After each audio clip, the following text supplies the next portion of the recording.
सेवा research foundation में आप लोगों का स्वागत है। आज हम होम्योपैथी से ही रिलेटेड एक चीज़ का हम चर्चा करेंगे। बार बार जो पेशेंट हैं, जो हमारे क्लाइंट हैं, उस चीज़ का चर्चा करते हैं कि क्या होम्योपैथी में एक चीज़ बार बार आपके मेट्रियामेडी का हो या फिर आपके कोई भी आपसे नोट्स वगैरह रिलेटेड, जहां आप होम्योपैथी से रिलेटेड खास करके जो मेडिसिन की पर्टिकुलर सिम्टम को अगर आप देखें तो वहाँ पे एक चीज़ का चर्चा मिलती है कि टेम्परामेंट। टेम्परामेंट देखिए, ये कंसेप्ट टेम्परामेंट का होम्योपैथी और इसके बीच में रिलेशंस बहुत सारियाँ हैं।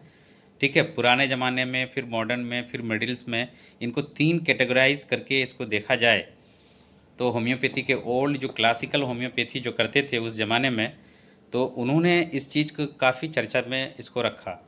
और उस समय अभी रिसेंटली 2019 के केसेस में जब इसके जो ट्रायल केसेस हुए कि हम सिर्फ टेम्परामेंट के बेसिक पर ही मेडिसिनें दें, तो उनमें से 15.2% के रिजल्ट के आसपास उनको देखा। ठीक है, लेकिन आपके पास जब बीमारी की व्लाइट ये आती है तो ये टेम्परामेंट आदमी को, अगर पेशेंट है, अगर उस टेम्परामेंट में सफ़र कर रही है, तो चाहे आप उसको कॉन्स्टिट्यूशन दें या फिर और कोई नोसोट का यूज करें, तो वो क्या है, उससे बाहर नहीं निकल पा रहे हैं। तो अगर आप इन टेम्परामेंट को कवर करते हैं तो अब टेम्परामेंट देखिए, पुराना, मिडिल और एक मॉडर्न, ये तीनों तरह के हैं। तो आज हम जब न्यू में हैं, मॉडर्न में, एडवांस में हैं, तो हम एडवांस को ही ज़्यादातर तरजीह देंगे। लेकिन आज जब मैं बात कर रहा हूँ तो आपको समझने से रिलेटेड ये है कि होम्योपैथी के जो पुराने, जो क्लासिकल, जो टेम्परामेंट है, जिनकी बुनियाद पर ये हिपोक्रेटिक वर्ड्स है, ठीक है, तो हम उसका ही चर्चा कर लेते हैं आज। तो देखिए, चर्चा में टेम्परामेंट अगर क्लासिकल को देखें तो अब टेम्परामेंट एक होता क्या है कि अब कोई पेशेंट है, ठीक है, अब उनकी कोई बीमारी है, तो आप उनके जो ऑब्स्ट्रक्शंस है, ये उनके बीच में इन्वॉल्व है। अब जब इन्वॉल्वमेंट इनकी ये है तो फिर वो पेशेंट क्या कर रहा है, उससे बाहर नहीं निकल रहा है। तो जब आप एंटी टेम्परामेंट के मेडिसिन के तौर पे अगर आप उसको देंगे, तो वो चीज़ देखा गया है कि ऐसे लोग रिकवर भी करते हैं और प्लस उस चीज़ से बाहर निकलते ही हैं, फिर दूसरे मेडिसिनों की ज़रूरत उनको पड़ती है।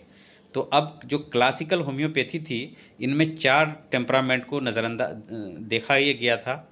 और यही चर्चा आपको जो अदर एक पैथी है जिसको इलेक्ट्रो होम्योपैथी कहते हैं, उनमें भी इस चीज़ का चर्चा है।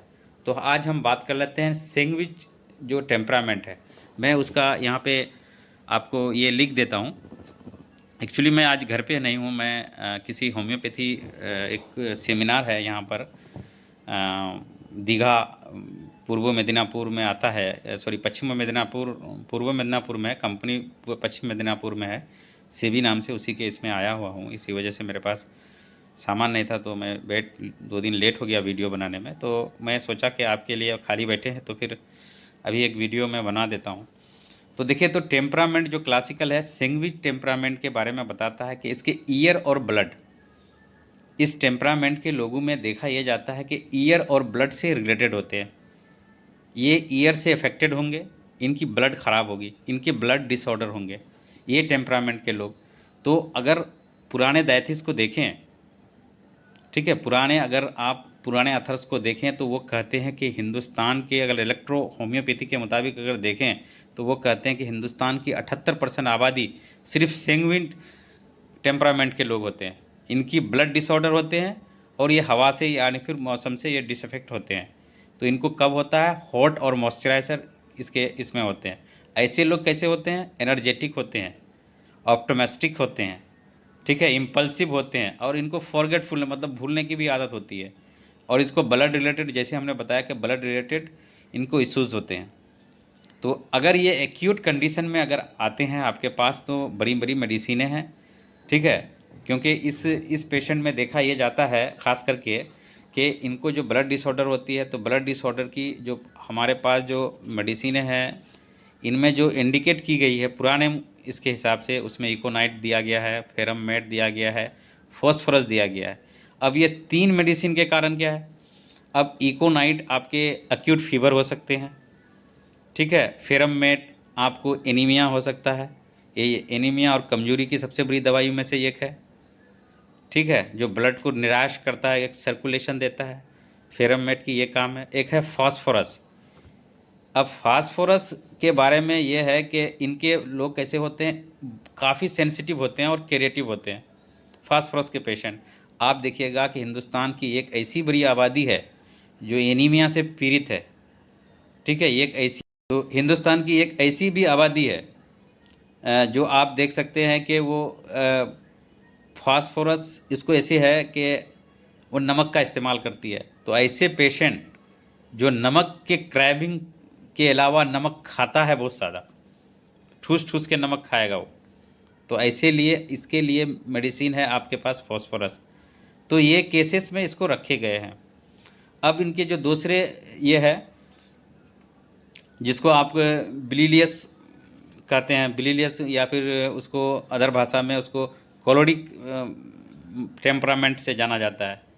इनके क्या हो सकते हैं, इनको फायर और एलो बाइल्स, मतलब ये होते हैं कि इनके जो बाइल्स हैं ना वो ख़राब होते हैं, ठीक है। तो और इसको हॉट और डेयरी से परेशानी होती है, मतलब मौसम अगर गर्म हो इससे हो तो इसको उससे परेशानियाँ होती है, ठीक है। अब इनमें ये पेशेंट कैसे होते हैं, ये पेशेंट हमेशा इरिटेबल होते हैं, चिड़चिड़ा पेशेंट होते हैं, हमेशा रेस्टलेस होते हैं, ठीक है। और इसके बहुत सारे एम्बिशन होते हैं ऐसे पेशेंट के पास, इसके डिज़ायर होते हैं, इसके एम्बिशन होते हैं। तो टाइपिकली इसी चीज़ को देखते हुए इस पेशेंट में जो डिसऑर्डर पाई जाती है वो ख़ास करके लीवर की डिसऑर्डर है, हाइपर एसिडिटी पाया जाता है, ठीक है। रिलेटेड कुछ भी पूछे तो वो गुस्सा बहुत ज़्यादा करता है। तो ऐसे पेशेंट में अगर आप उसके किसी भी बात पे उसको थोड़ा सा बात लग जाए तो इसमें जो मेडिसिनें रखी गई है उसके हिसाब से तो आप देखें नक्स भूमिका, ब्रोनिया, कैमोमिला, ठीक है। तो यही कारण है कि आज के पुराने अथर्स को अगर आप देखें तो कैमोमिला के बारे में जिक्र करता है कि होम्योपैथी की एक मात्र एक ऐसी मेडिसिन है कि बच्चों की 70-80% सिर्फ कैमोमिला प्रिस्क्राइब किया जाता था।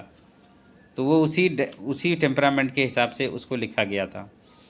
अब एक केसेस एक टेम्परामेंट है जिसको आप मिलनचोलिक टेम्परामेंट कहा जाता है। इनके क्या होते हैं, इनको अर्थ और ब्लैक बाइल्स इनके ख़राब होते हैं। ये अर्थ से मुझे मतलब मिट्टी इनके होते हैं, और जो ब्लैक बाइल्स होते हैं ये मिट्टी से रिलेटेड, मिट्टी, अब मिट्टी का मतलब ये है कि ऐसे पेशेंट को ज़मीनी चीज़ों से परेशानी होती है, ठीक है। तो अब इनमें अगर देखें तो इनको मौसम में अगर देखें तो इसको कूल और डेरी, ठीक है, ठंडा और सूखा। अब इनके क्या होते हैं, ऐसे पेशेंट इंट्रोगेटेड पेशेंट होते हैं प्लस एनालिटिकल होते हैं इनको, ठीक है। और इनका जो ये चीज़ होती है ख़ास करके ये होते हैं कि इसको इंडोक्राइन डिसऑर्डर सबसे ज़्यादा पाए जाते हैं। अब इंडोक्राइन इन द सेंस उनको थायराइड भी हो सकता है, ठीक है। उनको जो ऑटो इम्यून है, शुगर भी आते हैं इंडोक्राइन डिसऑर्डर्स में, है ना। उसके अलावा इसको गैस्ट्रोइंटेस्टाइनल प्रॉब्लम होता है, ये हमेशा इन उसके इम्बैलेंस होते हैं। तो यहाँ पे एक चीज़ देखा यह जाता है कि इनके गट्स के जो होते हैं ये गट लीकी के होते हैं। तो हम जब इसका मॉडर्न की चर्चा करेंगे, जब इस हम टेम्परामेंट को मॉडर्न तर्ज में देखेंगे तभी हम इसके बारे में एक डिटेल से आपको एक वीडियो बनाएंगे। और उसमें जो न्यू मेडिसिन ऐड है, ये पुरानी मेडिसिनों से रिलेटेड हम बता रहे हैं आपको, तो हम इसको फिर ये देखेंगे। तो इनमें से मेडिसिनें जो चूज़ की जाती है, नाइट्रोम्यूर, क्या होते हैं, क्रैविंग होते हैं पूरे, औरमैट, है ना। बहुत क्या है, औरमैट में टेंडेंसी होता है, सुसाइडिकल टेंडेंसी है ना। नाइट्रोम्यूर इमोशन डिस्टर्ब, छोटी सी बात उसको कहे एकदम रोना स्टार्ट, एकदम उसको जो है क्या कहते हैं आप, क्रैबिंग ऑफ साल्ट भी हो सकते हैं इस नाइट्रोम्यूर में, इसको डिप्रेस भी हो सकते हैं, ठीक है। अब इनके एक्यूट कंडीशन की मेडिसिन है जो इग्नेसिया है, ठीक है। तो ये मेडिसिनें रखी गई है। अब इसकी चौथी और आखिरी टेम्परामेंट से रिलेटेड ये है कि इसको जो प्लिग्मेटिक टेम्परामेंट के तौर पे जाता है। इनको हमेशा जो परेशानी होती है वो वाटर से रिलेटेड आती है, ठीक है। तो वाटर से जब रिलेटेड होती है और इसकी पिलग्रिमिक इसको जो है कब, जब सूखा हो और ठंडा हो, ऐसे मौसम में इनकी खराबियां देखी बार बार जाती है। अब इनमें जो स्पेशली इस मेडिसिन इसके जो बंदे होते हैं इनको रेस्पिरेटरी ट्रैक डिसऑर्डर होते हैं, ठीक है।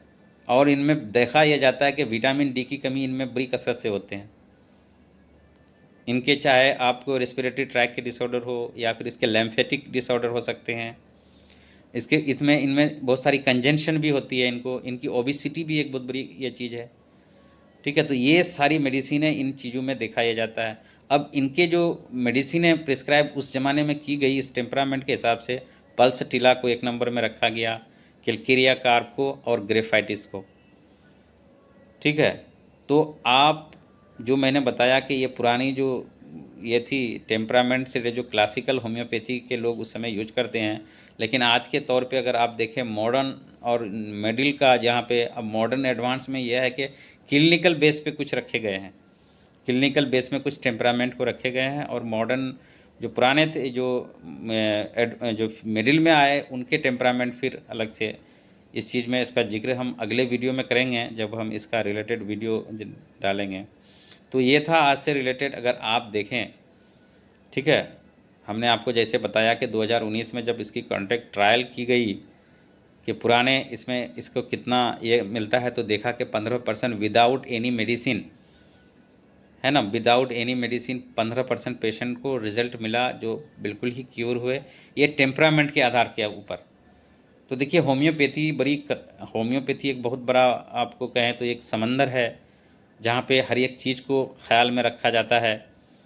अब एक चीज़ आपको मैं यहाँ पे जिक्र कर दूँ कि विलियम कुलेन साहब जिन्होंने इस टेम्परामेंट का नज़रिया पेश किया, एक प्रैक्टिसली वो होम्योपैथी के डॉक्टर नहीं थे, और उसको हेनमन साहब हमेशा एग्नेस्ट करते थे, और हेनमन साहब ने उनके कंसेप्ट को माना नहीं और उसमें काफ़ी विवादित रहा, क्योंकि वो जूस के बिलीव करते थे। और उसने जो चाइना है, चाइना जिसके बारे में आप चीनियम सल्फ या फिर चाइना चिन्हो जो भी कहते हैं आप, उसके बारे में जब उसने कहा कि फीवर में ये सिरप को पिला के बना के पिलाते थे, जबकि हेनमैन साहब उनको री करते थे, और उन्होंने सिंगल डोज कहा और इंडिविजुअल कहा। फिर उन्होंने लाइक क्योर लाइक का जो ये था, उन्होंने थ्योरी को लॉ ऑफ सिमिलिया के तौर पे उसको जाना। तो जो खास करके विलियम कोलेन साहब जिन्होंने थ्योरी दिया टेम्परामेंट का, वो होम्योपैथी के डॉक्टर नहीं प्रैक्टिस करते थे, वो डॉक्टर नहीं थे, वो अदर थे। तो इस चीज़ पे हम जब नेक्स्ट वीडियो लाएंगे फिर उसमें हम चर्चा करेंगे। तो ये था आज का आपका टेम्परामेंट से रिलेटेड जो पुराने क्लासिकल जो 4 टाइप के जो होम्योपैथी के हैं। थैंक यू, धन्यवाद।